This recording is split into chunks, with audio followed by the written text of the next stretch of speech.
JAMB responds to Peter Obi's criticism of early UTME exam schedules.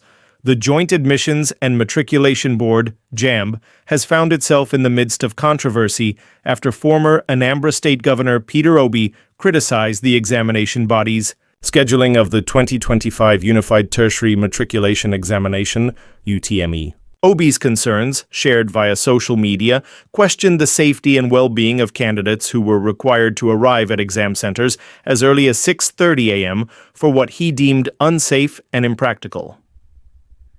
Peter Obi's criticism, a call for reform. Obi, who is well known for his advocacy on issues affecting young Nigerians, was particularly vocal about the timing of the 2025 UTME. In a statement posted to his verified account on Sunday, Obi described the scheduling of early morning exams as reckless.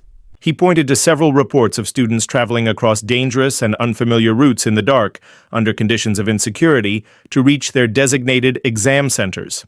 Teenagers, mostly around 15-17 years old, were forced to travel in the dark, even in the face of insecurity, across dangerous and unfamiliar locations, because they wanted to get the basic right of education and sit for JAMB examinations, Obi wrote.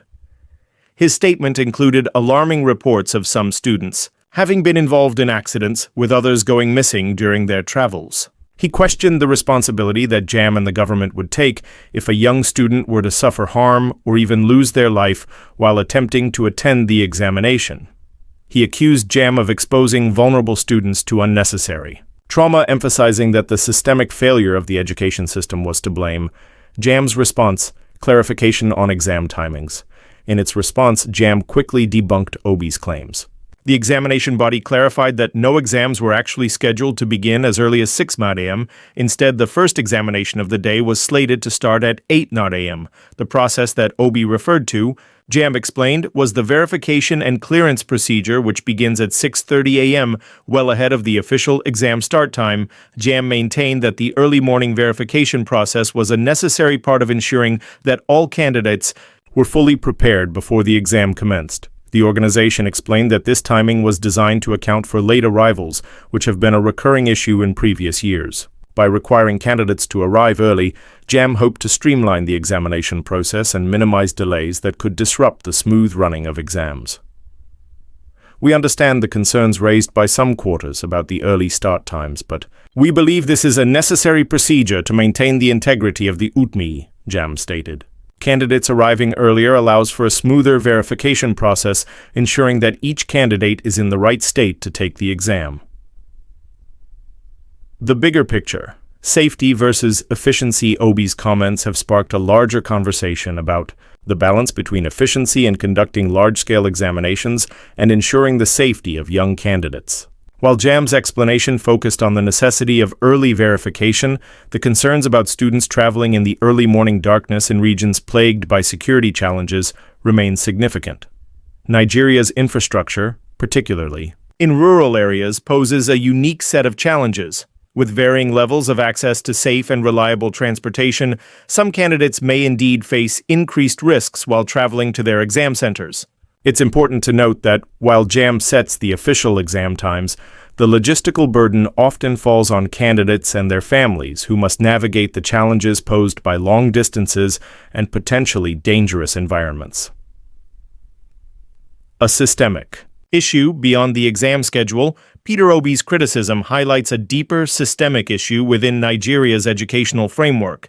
Beyond exam scheduling, the accessibility of safe transportation and the availability of reliable infrastructure have long been topics of concern.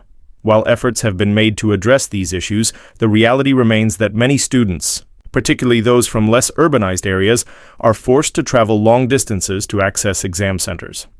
In light of these concerns, some argue that a re-evaluation of how exams are conducted and scheduled nationwide is overdue. Could JAMB implement measures to stagger exam times, taking into consideration local conditions, or offer students more accessible exam venues closer to home? These are questions that stakeholders in the Nigerian education system will likely need to address moving forward. Public reactions and ongoing debates. The debate surrounding the 2025 UTME scheduling has not only drawn reactions from political figures like Peter Obi, but also from civil society organizations and concerned parents. Some argue that the exam process must be more sensitive to the safety and mental health of students. Others suggest that ensuring exams run efficiently is crucial given the number of candidates involved and the importance of meeting university admission timelines. In the wake of Obi's comments, several advocacy groups have called for better planning when it comes to educational logistics, especially in a country as diverse and complex as Nigeria.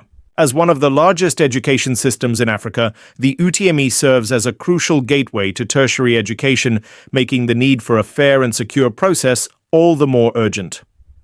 While JAMB has defended its position regarding the scheduling of the UTME, it is clear that Obi's criticism and the public discourse it has sparked has highlighted broader concerns about the state of Nigeria's education system. Whether or not changes will be made to the exam schedule, one thing is certain: ensuring the safety and well-being of students while maintaining an efficient and transparent examination process should be a priority for all stakeholders. The conversation, sparked by Peter Obi's comments, is an important one, drawing attention to the urgent need for reforms not just within JAMB, but across the entire educational infrastructure of Nigeria. It remains to be seen whether these discussions will lead to tangible changes that benefit the nation's students in the years to come.